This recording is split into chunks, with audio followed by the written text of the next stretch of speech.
俄罗斯之前做了一个非常正确的决定啊，也就是我们现在好像没有再听到说哪一个国家提供他任何的防空飞弹，例如说爱国者啊，或者是任何的飞弹给乌克兰。为什么？因为现在俄罗斯之前啊，俄罗斯用他的无人机去袭扰了罗马尼亚，跟袭扰了波兰，然后用他的米格31切进这个爱沙尼亚的领空。欧盟每一个国家人人自危啊。俄罗斯它祭出它的无人机大军哦，这个还压垮了乌军的最前面的防线。等一下我们会来关心，尤其现在陷入最大困境的就是红军城失守正式的进入倒数了。比较奇怪的事情就在此刻，川普竟然在这个时候提出豁免匈牙利，说你可以买俄罗斯的石油了。大家就在看说，是不是川普即将为接下来的下一场双普会来递出橄榄枝呢？对于整体的俄乌战情又会有什么样的影响？今天我们都会一起的来做关心。赶快来看到现在呢，俄乌战场的战场正在快速的倾斜，乌军的防线全面告急。CNN 这样形容，他说现在可以说是乌克兰最黑暗的时刻。为什么呢？因为此刻的俄罗斯，来自于 CNN 的报道，正在发动夜间无人机再加上飞弹的疯狂袭击，让乌克兰的防空系统现在几乎是陷入在全面瘫痪里面了。乌军也做了一个统计，在他的东线战场上他的无人机，俄罗斯的无人机的数量已经是乌军的10倍以上了，而且他们这个抬头一看空中都是见证者无人机占据，从顿内茨克一直到哈尔科夫、基辅，天天都可以看到爆炸声跟火光，电力设施也都被无人机海炸成了废墟，而这个俄罗斯的无人机来自于哪里呢？事实上，我们可以看到他们透过这种廉价的量产方式啊，使得无人机海战略是相当的成功的。尤其在他们的工厂可以看到，他们已经采用的是模组化的生产线。大概多少钱呢？其实造价也是成本非常的低的，一架见证者无人机造价大概是2万美元，但是如果说乌军你今天想要把这样的无人机打下来，你得花1枚300万美元的防空飞弹，所以可以看到乌军它采用低成本换来的是高杀伤力，而大概月产能呢，无人机可以达到6000架，包括了见证者131，还有这个136跟238等等。节目一开始要请教委员怎么看了这个俄罗斯靠无人机海战术颠覆了整体的战争的规则，月产能6000架到底靠的是什么？接下来乌克兰怎么办？的确，无人机在战场上出现是这一次俄乌战争里面最重要的巨马。它的出现真的彻底的改变了我们对于战场上的认知。对于俄罗斯来运用的话，它有几个优势。第一个，它无人机的产量远比乌克兰大太多了。虽然他们的零组件都来自中国，但是工厂的产量毕竟是有很大的差距。所以无人机被打下来以后要补充的话，俄罗斯补充没有问题，乌克兰补充就很有问题。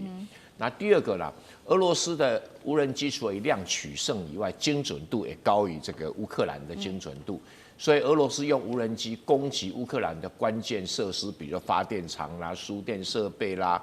这个所谓的瓦斯槽啊，然后这个汽油储存槽啊等等，弹药库啦的精准度几乎是相当的高。那你要防空系统又被瘫痪，因为你动不动你要拦截它的成本都远远高于它无人机的成本啦，所以它根本不怕你拦截，它就像盗货一样，盗一大堆让你打，消耗到你的防空力量。所以乌克兰在这边已经是疲惫了，已经无能所作为了哈。再加上在城镇作战上，俄罗斯发展了一套立体战术，这个也没看过了。我们传统上的早年的城市作战是瓦格纳跑进去这样做特务作战，死伤很重。现在红军城打仗，俄罗斯人根本没有什么死伤。他第一个就派无人机进去侦察，而且侦察的那种精准度非常的高，看这个乌克兰军队的火力点在哪里，人藏身在哪里。然后他根本不需要什么指挥官指挥啊，他的自己的无人机啊就会自己去调动什么，传给后方。他觉得这个打榴弹炮，然后打榴弹炮；这个要打火箭就打火箭，然后这个打导弹就打导弹，然后这个用滑翔炸弹，它几乎就是一个同时间的，你根本连跑的机会都没有。这个就是什么新型的作战方式。以前都是我们这个听到消息，我赶快跟我的长官我们这个小舰长报告，现在在哪里有个火力点，我们该怎么去把它清除？然后他就报告上级，那7、8告报对上面说好，我们导弹打，人家都跑了。现在不是啊，现在是无人机直接定位，那直接用电讯传过去，那确认是没有错，马上就开，这自动连线就打过去了。所以这个城镇作战已经改变了，而且这个无人机的重点是中高空也可以，中低空也可以，低空也可以作战，甚至还可以打到坑道里面去。是好，一方面我们可以看到这个是新型的一个作战形态，俄罗斯的这个无人机海作战，那整体影响的包括了在红军城，现在在乌克兰东部地区恐怕陷入到非常严重的困境。有人说这个已经是最后的倒数计时了，在红军城的部分哦，包括了我们可以看到哦，这个来自于乌方的情报说呢，俄军在顿内此刻目前已经集结了17万的兵力，那么兵力比例是高达8:1，包括了可以看到当地哦每天都是炮声连天。但是呢，现在来自于华盛顿邮报特别做的分析也警告说，乌克兰必须要立刻的做决定，到底他在红军城这边是要硬撑下去还是撤退呢？因为撤退的这个拖的时间越久，就会越危险。他甚至说，恐怕重演包括了2023年的这个巴赫姆特悲剧，甚至是2024年的阿夫迪夫卡的崩盘。那么，包括了红军城，它是乌东很重要的交通枢纽，失守的话，乌军整条的补给线就会陷入在全面崩溃，也代表俄罗斯恐怕重启在东线的一个总攻击。舰长怎么看红军城的部分？我本来不想拿红军城的地图，因为红军城几乎95%已经陷落了。那如果说现在拿出来的这个地图的话呢，其实一点用都没有。也就是为什么现在刚刚讲到说，要乌克兰决定你到底要不要撤退，因为这一个问题啊，也就是他们的这一个前行攻势要封口了。一封口，你留在这里面的部队，对不起，这个是155机械化师，你都逃不出来，全部歼灭在里面。因为如果让你们这些人逃出来的话，对于俄罗斯来讲，我还要养你啊，那我直接把你歼灭在那里，你还没有办法去支援别的地方。所以这个是乌克兰现在的战术啊。那而且呢？对不起，俄罗斯现在的战术，而且俄罗斯之前做了一个非常正确的决定啊，也就是我们现在好像没有再听到说哪一个国家提供他任何的防空飞弹，例如说爱国者啊，或者是任何的飞弹给乌克兰。为什么？因为现在俄罗斯之前啊，俄罗斯用他的无人机去袭扰了罗马尼亚，跟袭扰了波兰，然后用他的米格31切进这个爱沙尼亚的领空。现在那个欧盟每一个国家，人人自危啊，是没有人会提供任何的防空飞弹，这个也就是现在最大的问题啊。而且这个问题呢，就是俄罗斯直接加大了使用这个无人机的力度，而且大家认为你无人机嘛，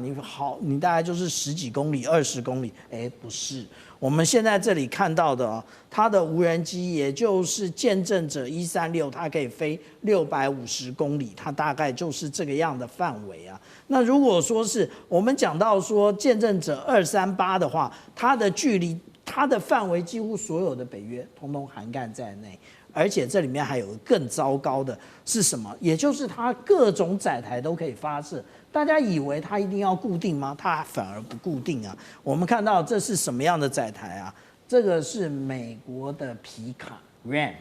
那它直接放在上面，而且它不用停下来，行驶中它就发射了。那而且因为行驶中发射，给了它的一个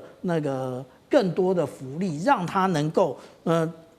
更快的、更短的距离就能够起飞。这个就是我们讲到俄罗斯它的战术的成功。那当然啦，有人讲说没有防空飞弹，刺针啊，刺针拿出来用就对了。对，糟糕的就是刺针。我们刚刚讲这一些，这个见证者啊，它的价格造价就是2万美元嘛。我们来看看刺针有多贵啊。刺针如果以2020年的报价，1枚要11万美元。那也就是说，它以下士来换你的上士啊。那问题是美国又有多少的刺针呢？那美国要不要为自己留一留呢？那而且我刚刚已经讲了，这一个有关于这一些北约国家，他们大家也想抢啊。那也就是这样的结果，就导致成现在没有人要支援乌克兰，乌克兰只能坐以待毙。好，现在包括了整个乌克兰哦，这个欧洲国家人人自危，但是在这个时候，川普的态度也是似乎开始出现了一些转向。我们等一下要来看说，是不是川普认为说他想要为下一次的这个双普会来铺路了？等一下请杨老师来带我们看。之所以会这样分析，是因为白宫这时候释出了一个令人震惊的消息，说川普在会晤匈牙利总理奥班之后，他竟然宣布了要豁免匈牙利可以使用俄罗斯的能源制裁达到1年。那么俄罗斯接下来除了可以买包括来自于俄罗斯的这个天然气跟石油之外，还可以跟俄国的能源公司合作，这让乌克兰跟欧洲国家一定会感到非常的震惊的。川普还放话，我很有可能再次会晤普丁，代表双普会可能重启了吗？杨老师怎么看这个川普他这个时候释放出来的讯号？这个时候，匈牙利的总理奥班为什么会到白宫去，还跟川普2个人一起吃了午餐？我个人觉得奥班是来传话的，这代表着普丁告知美国总统川普，川普会要进了。之前我答应你的，不好意思，拖了一下，因为红军城还没有打下来。红军城如果被打下来，陷落了，他就可以有17万到18万的军队转移到其他就是顿涅茨克的这些交战点，那整个顿涅茨克现在可能就会被俄罗斯很快的取得，如果不是月底年底，应该就是明年初。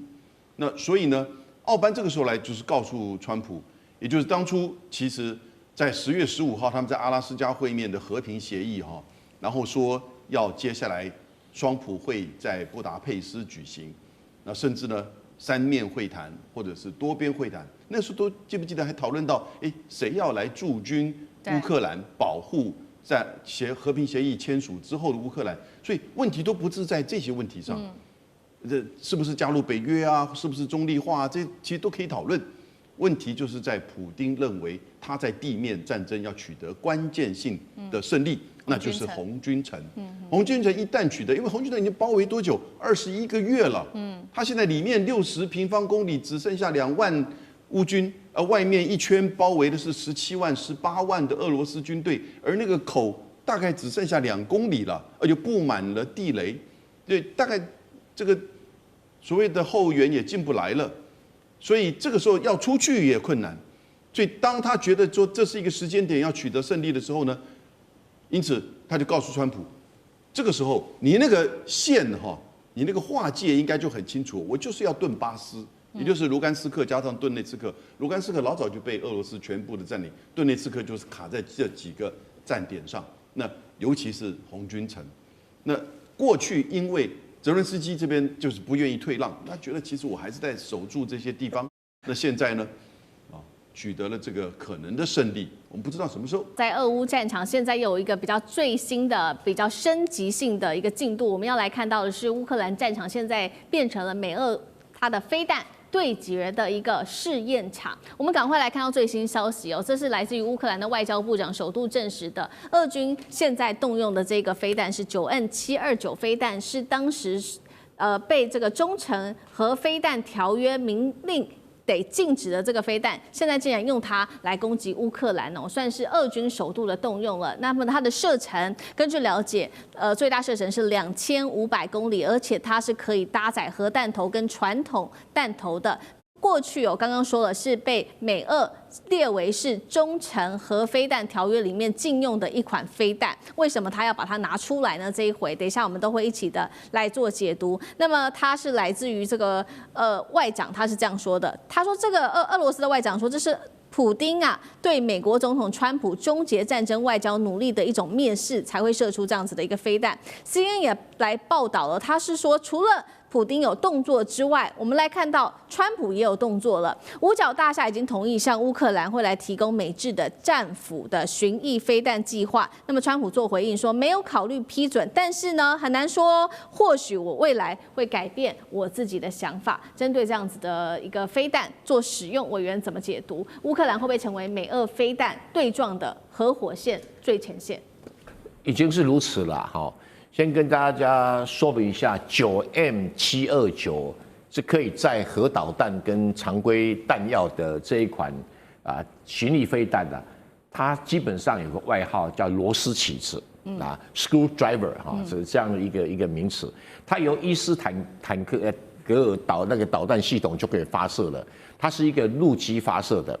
那过去美国这个俄罗斯签的中程核飞弹条约是限制什么？在500公里以上，在5500公里范围里面都称作中程飞弹。那任何可以装载中程飞弹的这些武器啦，通通要销毁。那俄罗斯销毁的比较多，销毁了几千枚，那美国只有销毁了几百枚。那这是1987年达成的协议，大家都遵守。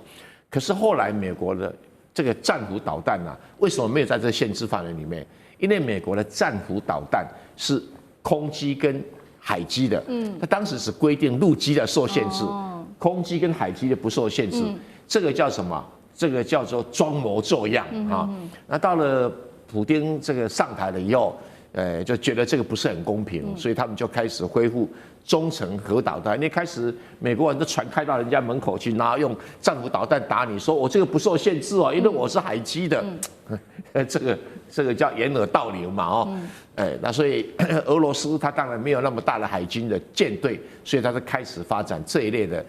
中程核飞弹。那这一次在乌克兰上面就把这个9M729拿出来。其实最早要限制的，美国想限制的就是 9M729，这个叫螺丝起子导弹。那听说啊，精准度比战斧导弹不晓得高多少。那我们就看看乌克兰面临现在处境啊。几乎他们想打的地方没有打不中的哦，这是乌克兰目前呢，比较头痛的地方哈。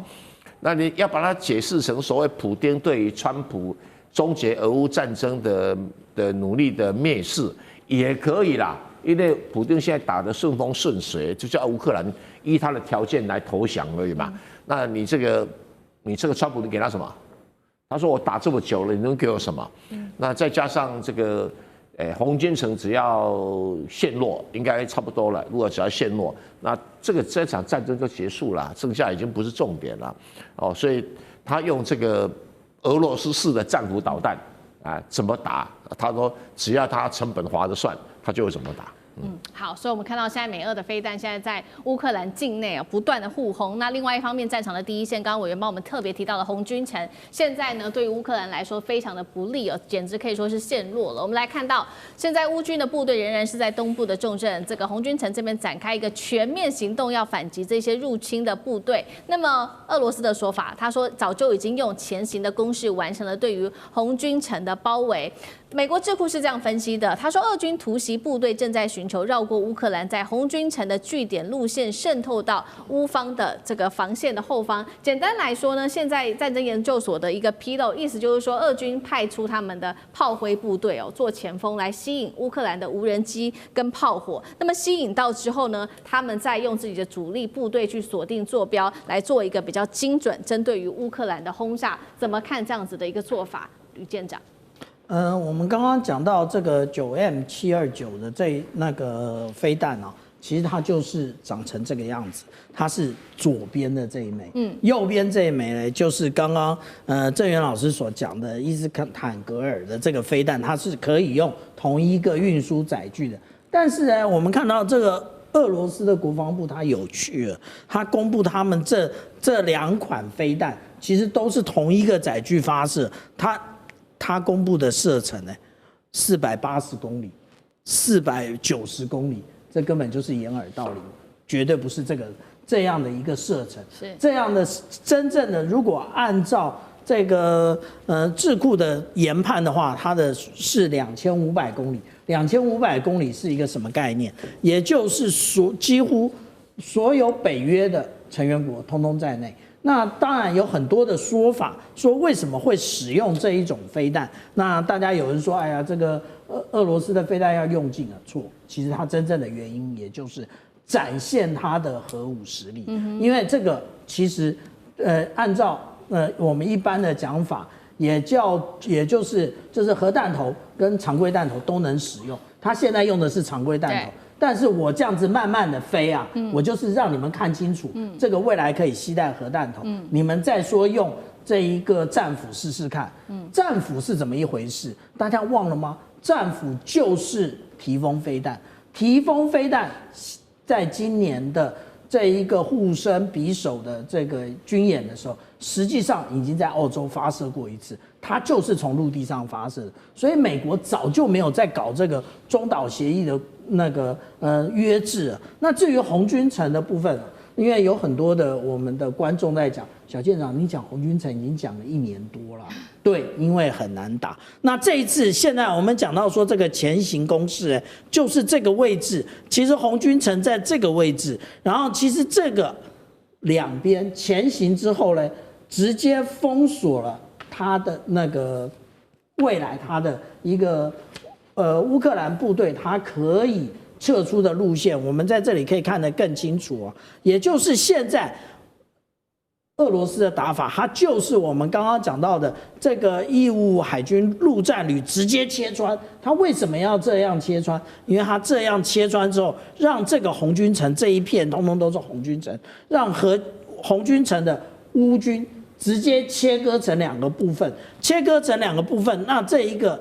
这个比较浅红色的都是10月他才刚占领的。我们不要忘了前行有另外一边啊，他这里就是要跟上面呼应，然后直接的汇合之后，然后这下面的就直接的被那个前行包围在里面。这就是俄罗斯从我们之前讲到的库斯克一直打到现在红军城，他一直使用这个路线，而且这里面最糟糕的，我们刚刚讲到这个北边，也就是罗金西克的部分，那南边呢，其实我们所看到的这个谢利多沃这个部分，它有一条公路，这个公路其实现在通通都在俄罗斯的手上。那在俄罗斯的手上是什么状况？它可以不断的那个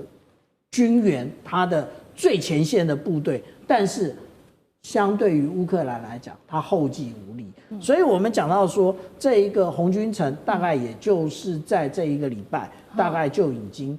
被扫平。这个已经可以算是当年乌克兰为了因应俄罗斯的可能威胁建立的堡垒城市的最后一个。这回川普变脸了，他改挺普丁。白宫在这边跟泽伦斯基做会谈，竟然是火爆失控哦！川普不断的骂脏话。等一下来关心说，泽伦斯基跟他要了战斧巡弋飞弹，突然间被遭到拒绝了，并且川普逼他要吞下这个顿巴斯给俄罗斯。乌克兰的防线是否已经全部裂开了？开出了致命的缺口呢？今天会来一次的做解读。我们先来看到，这是来自于英国金融时报最新的报道。10月17号这一天，2度的川普跟泽伦斯基又再次的爆发了激烈的口角，地点就在白宫会面的时候，原来是发生这样的事情。泽伦斯基开口跟川普争取要拿到巡弋飞弹，遭到拒绝。结果川普是反过来要泽伦斯基说：“你接受俄罗斯提出的终战条件吧，并且不断的爆出口要乌克兰割让整个顿巴斯给俄罗斯，甚至是采取普丁的论点哦。川普说，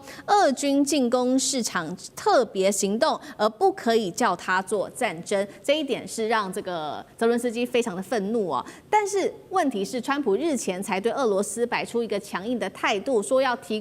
可能会提供战斧飞弹给乌克兰。为什么这个时候态度180度大转弯？大家在看说，会不会普丁手中握有什么样的筹码可以提供给川普，让他转向了呢？委员怎么解读？其实不能完全怪川普转向。你想想看，几年前，哇，好多国家的国会都邀请泽伦斯基演讲啊，还起立鼓掌啊，英雄式的欢迎。现在还有吗？还有很多国际组织的集会，一定要找泽伦斯基来视讯演讲或者到场演讲，那个热烈情况大家还记得吗？那为什么今天会这样子？因为他已经变成过街老鼠，人人害怕。就是说来就是要钱，来就要武器，然后你又打不赢，打不赢要造成乌克兰死伤，甚至于那个米尔斯海默教授都还公开讲 Ukraine finished， 什么意思？乌克兰结束了。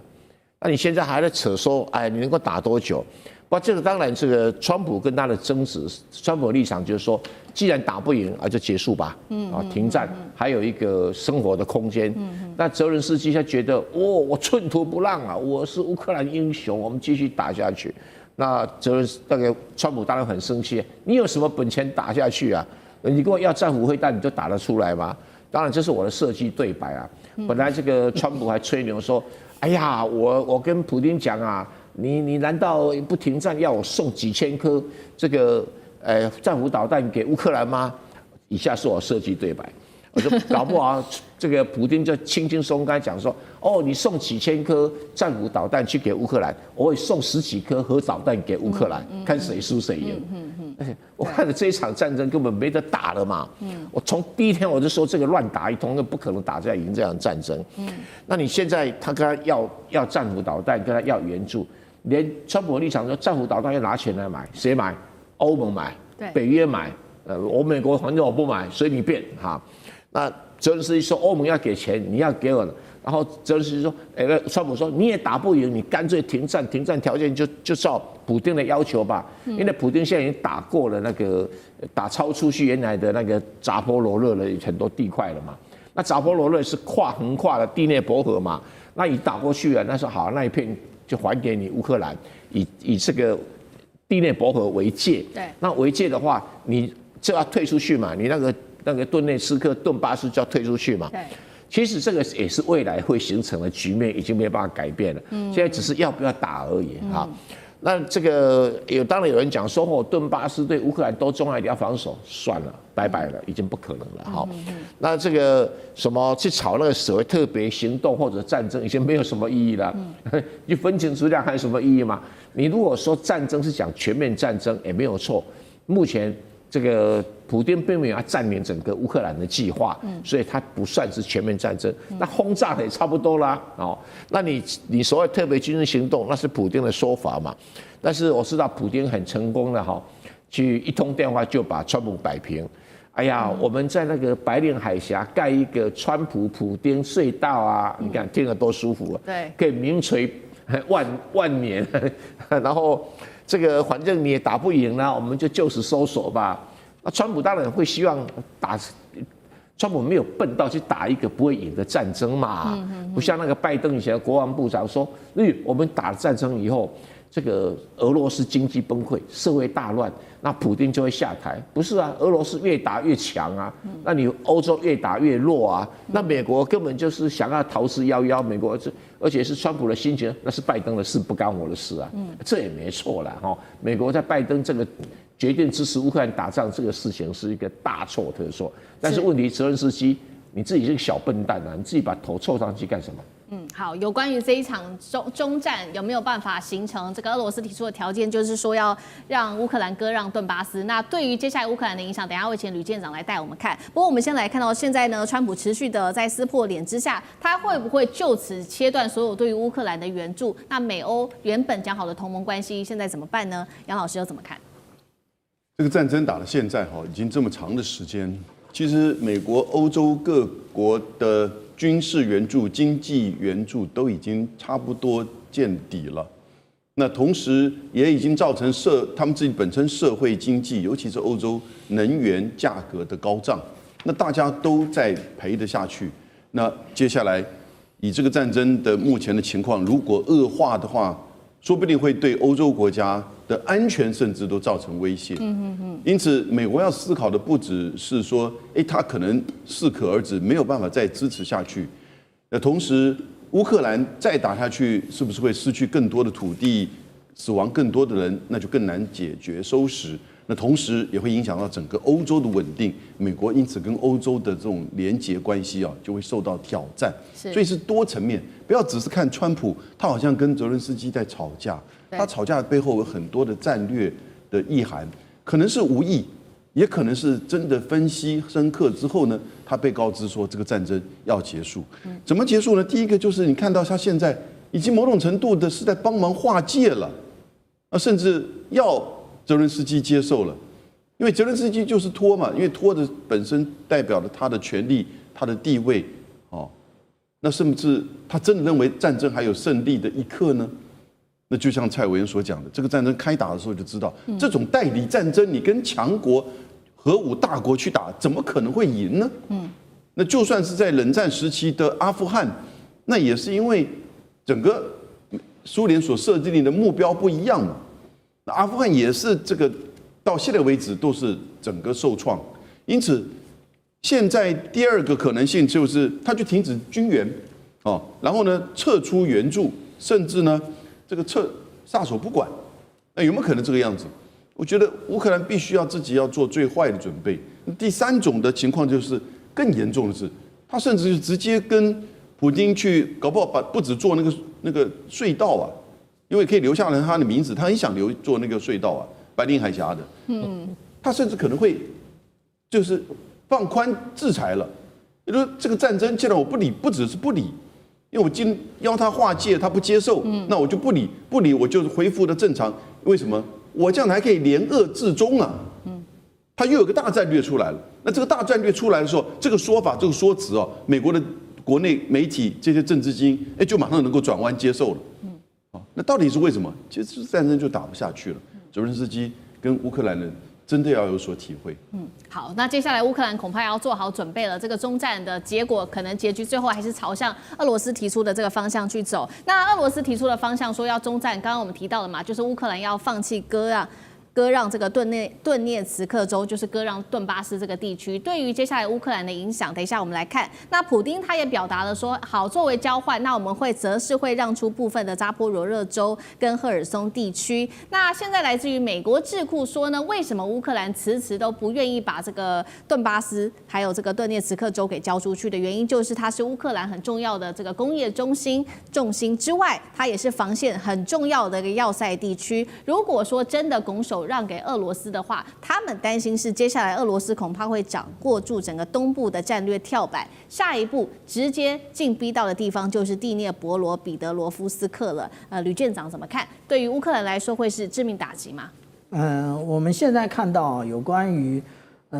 关于红军城的这一个战况为什么推进的这么慢呢？因为其实红军城的下面是一个非常广大的矿坑，那它其实它的补给以及人员平常都是在以矿坑作为它的一个依托啊。那这个状况已经在乌克兰不是第一次了。那我们现在讲到的有关于顿巴斯地区，也就是卢甘斯克跟顿内茨克这两个地方，就是要做顿巴斯。那顿巴斯这个本身也就是矿产最为丰富的地方，然后也就是我们刚刚讲到为什么有这么多矿坑的地方，都是在都是这个原因啊。那如果是这个原因的话，那现在如果把这一个乌东整个都拱手交给了俄罗斯的话，其实对于乌克兰的下一个世代来讲，即使是仗打完了，其实一无所有。不但人口锐减，那甚至连生财的工具都没有了，最后只剩的就是耕种大批的这种小麦而已。那这个是对于乌克兰来讲是其实是赔了夫人又折了兵啊。那有关于刚刚提到有这个战斧巡弋飞弹的部分，战斧巡弋飞弹的部分，如果说它起飞的地点，它部署的地点在基辅的话，其实整个有关于俄罗斯的西部的这部分，其实也就是在欧洲这个部分，通通包含在内，包含了首都莫斯科。这也就是为什么这个普丁这么在意的部分啊。不过美国他有别的打算啊。那他之前呢讲大话嘛，也就是说要提供部分的战斧巡弋飞弹给这个乌克兰，可是有一个问题啊，他现在说他要使用新的载台，那我请问旧的载台为什么不用呢？这个也就是川普又在卖军火。那有没有旧的载台？有啊，之前不是一直在讲提风吗？提风不是也就是战斧加上标准6型吗？他担心的也就是这个泽伦斯基先取得了这个战斧，接下来他就会说我要标准6型。那这个都是对于普丁来讲，孰可忍孰不可忍的。也就是当他有这些装备的时候，他不断的可以打到陆地上俄罗斯的目标，而且现在俄罗斯进行的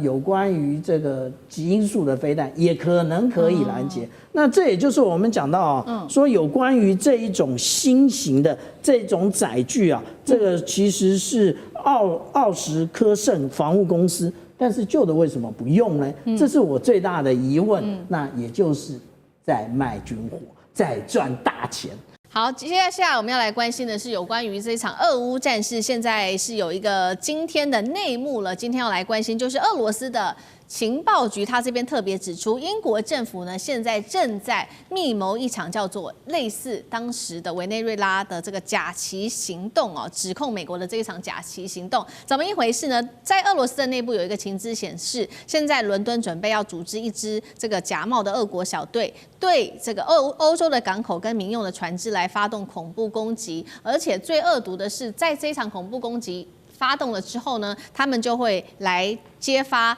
这个现场的状况。那英方是计划说要公开揭发这支部队，并且宣告这些人都是听命于俄罗斯的。除了要陷害俄罗斯之外，英国还准备呢，在这个揭发的现场要摆出中国制的水下设备。意思是什么呢？在揭发现场不只是揭发俄罗斯，他说还要揭发中国有暗助俄国，挑起中西方的全面冲突。那大家就说，这样的剧本怎么很像委内瑞拉先前指控美国的这一场假旗行动，现在直接用在俄乌战场了吗？厉将军怎么看？首先我们要看欧洲这几个国家各怀鬼胎我们昨天都看到这个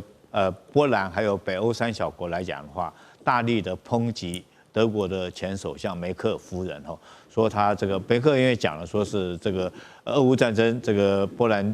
罗的海三小国还有波兰必须要负责任。其实这三个国家在他立场很简单嘛，就是你乌克兰先打嘛，你在前面当盾牌，我在后面才会比较安全嘛。如果说乌克兰不加入北约的话，他自己变成站在第一线，他当然要把乌克兰拉进来嘛。那德国跟法国又抱着另外一种想法，德国来讲的话，希望用到俄罗斯的天然气可以比较便宜，那法国在中间是不置可否那后面最坏的是煽风点火的国家，因为隔个英吉利海峡，这个英国他认为战火不会烧到他身上，所以他不断的在用拱火烧火。那这次来讲，我觉得英国制造这种假旗行动，就是希望这把火越烧越大。目前看起来不管是这个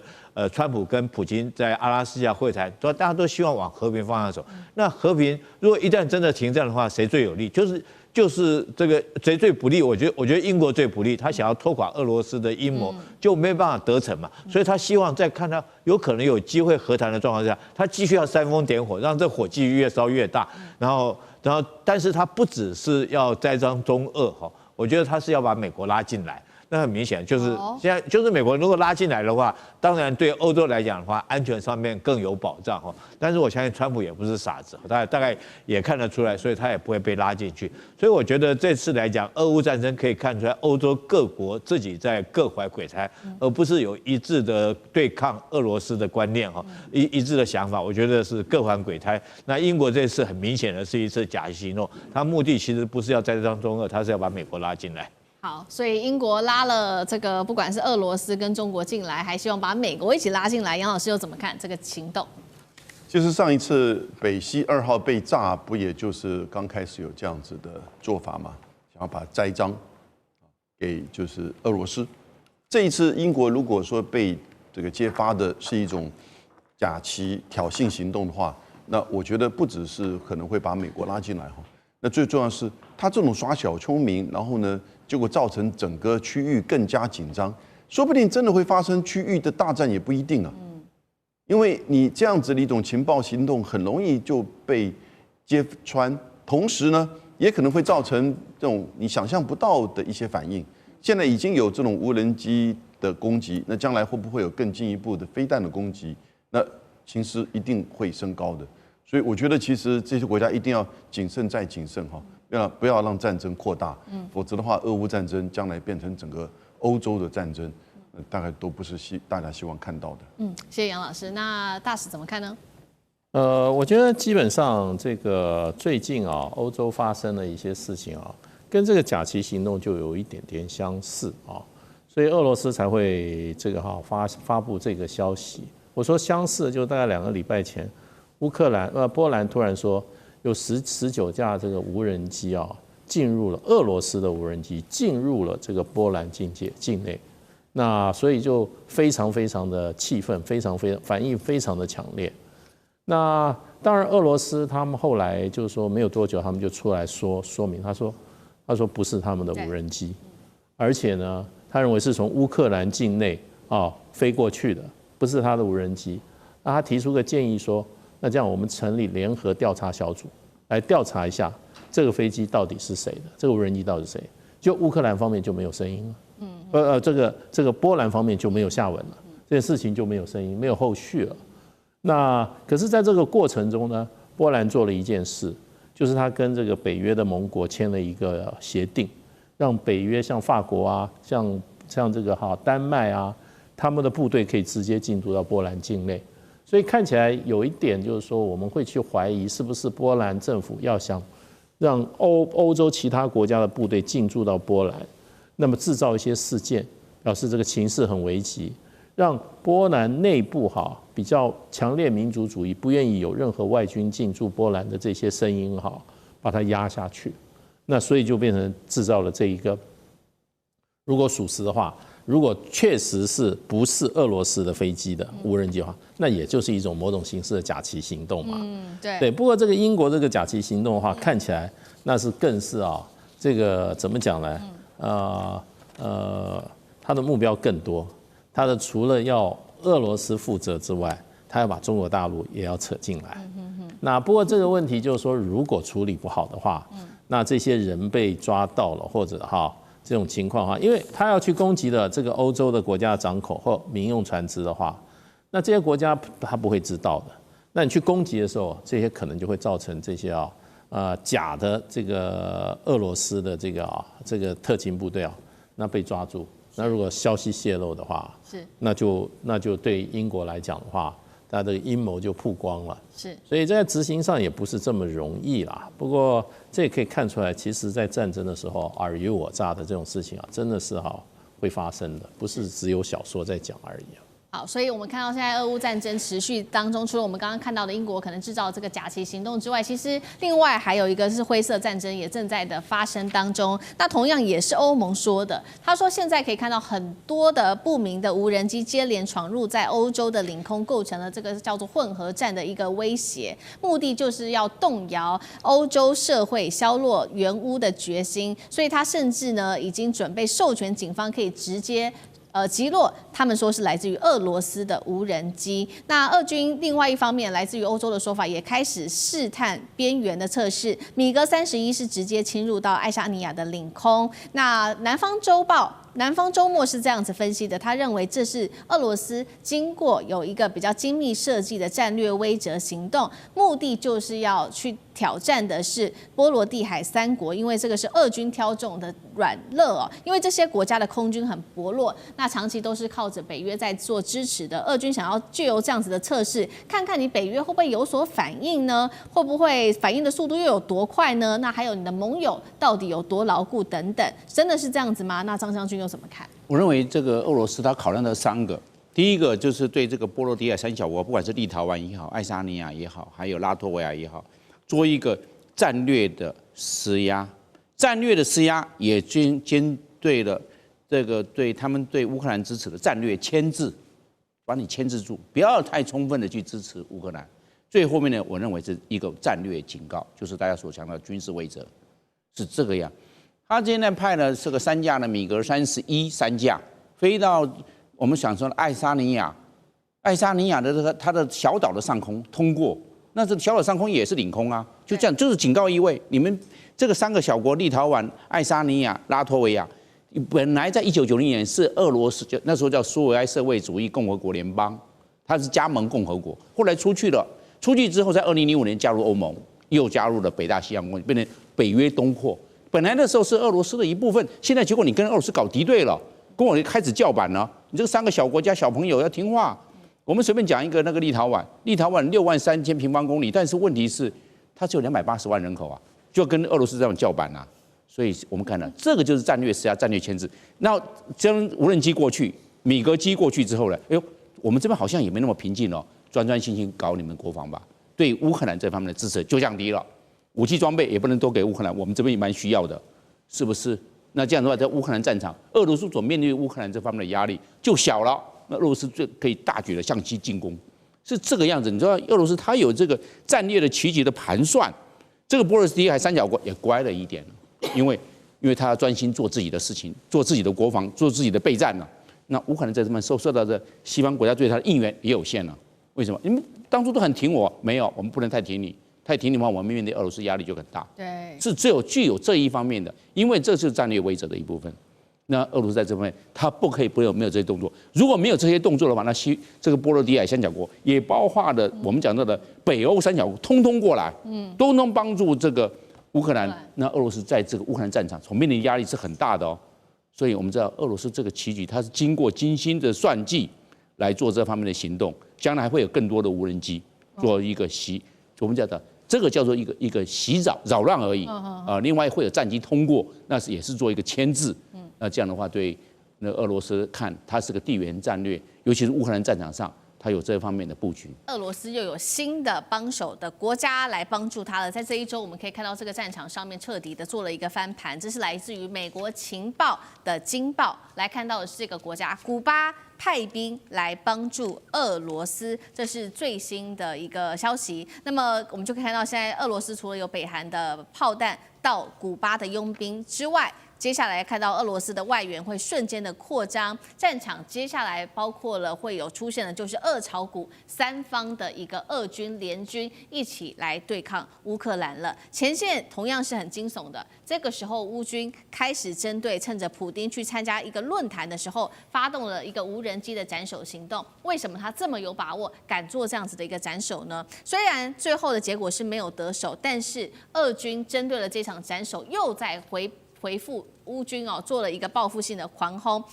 这个是外媒直呼是入侵以来最大的规模的一个空袭行动，一共是出动了700架自杀无人机、50枚巡弋飞弹、2枚极音速飞弹齐发，横扫了乌克兰的多个城市。俄军趁这一次还精准的轰炸了来自于乌克兰的火车站，还有能源系统，要在战场上面做一个全面性的打击。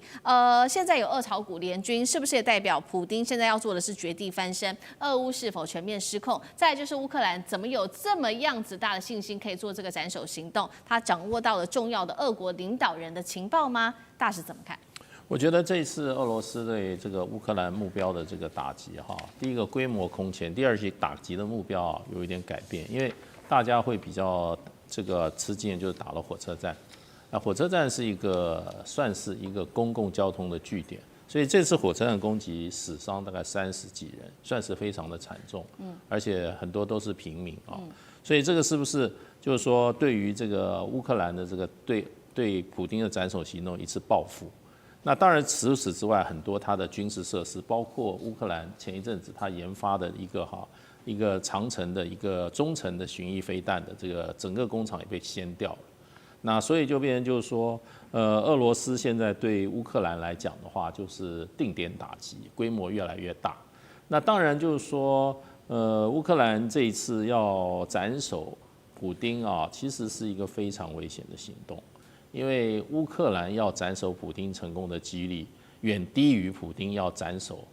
这泽伦斯基的这个几率。所以如果说战争朝这个方向走的话，那我比较担心的是乌克兰的这边几个政治头头军事头头他们自己的安危好，那尚志哥呢？我想乌克兰打仗这一场已经打3年多了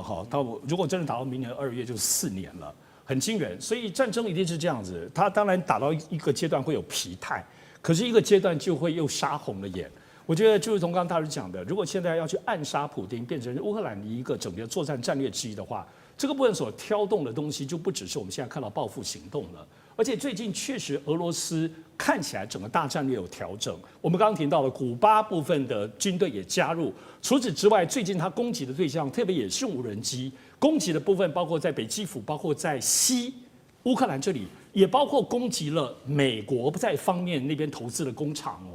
所以也包括那里头一些组装军事的工厂。那军事工厂不见得是乌克兰，是其他包括欧盟投资的军事工厂。也就是现在整个俄罗斯攻击也不只是集中在东部战区这里而已了，各方面的当中全面性的打击，而且会触及一些比较有争议性的，也是俄罗斯的动作。所以我认为现在很明显杀红眼。杀得越来越琐碎，那么对于平民的这些更是不在话下了。好，同一个问题再请教干哥。那等一下我们也会来看到是乌克兰它原本很重要的盟友，现在也在倒戈哦。等一下我们会来关注。先请教干哥同样的问题。好，那你看哈，普丁这次差点在黑海的城市叫利索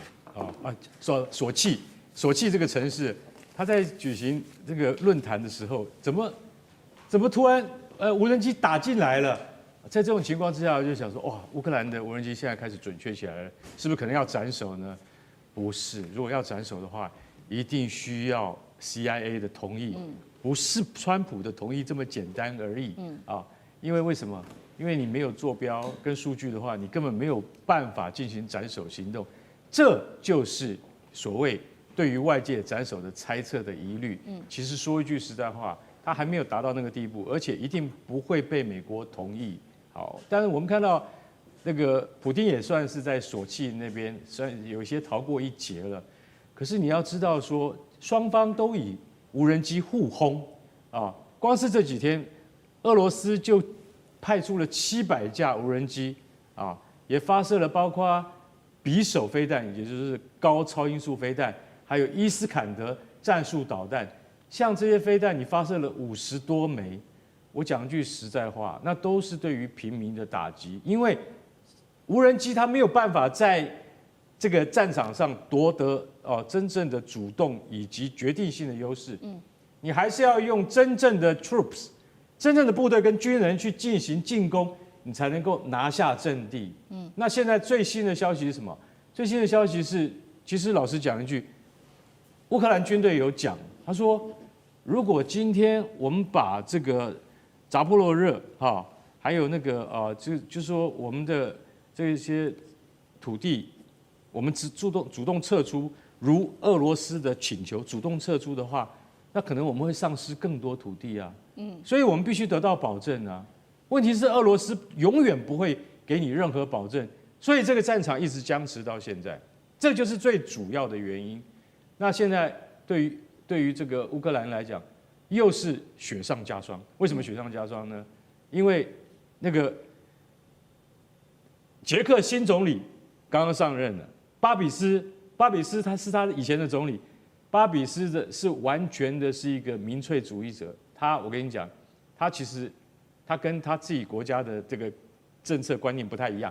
他现在反而倾向于支持俄罗斯，也就是像他倒向了匈牙利的总理奥班。大家知道奥班一向是这个，虽然说他也在北约组织里面，但他们不同意制裁俄罗斯。那现在巴比斯他回任了捷克总理之后，他也跟那个匈牙利结盟。另外还有一个国家叫斯洛伐克，斯洛伐克这3个国家，你想一想，这是在北约东翼的主要的3个国家，这3个国家最靠近俄罗斯，而这3个国家是以前都是支持乌克兰，可是现在没有那么明显的支持的状态之下，我今天说句实在话，对于泽伦斯基来讲，坦白讲，你现在最需要的就是像这样子的，因为他就是你的邻居，连你的邻居都不是很支持你的话，这个战争接下来要怎么再打下去？我刚才说过了，如果你没有邻居的支持，如果你没有这个北约相对多数的这种就是说 support 的话，那其实老实讲一句，你再战下去的力道跟你的持久度支持力就一直下降下去。然后呢，最近还发生一件事情，俄罗斯的无人机攻击了车诺比核电厂，这个我们特别注意。为什么？大家要知道，在1986年发生车诺比大灾难的时候，你要知道那个是炉心熔毁的巨大惨案，然后呢，就只好把整个车诺比核电站用那个就是水泥坟墓一样把它封起来，到现在已经40年了，明年就满40年了。你知道国际上多少专家、多少人道主义者回去探测车诺比是不是能够再住人？ 40年过去了，那边的动物活得很好，只是他们都畸形。所以你就晓得说，如果连乌克兰的车诺比核电站都会受到这个间歇的无人机攻击而造成断电啊，有30万居民受到影响，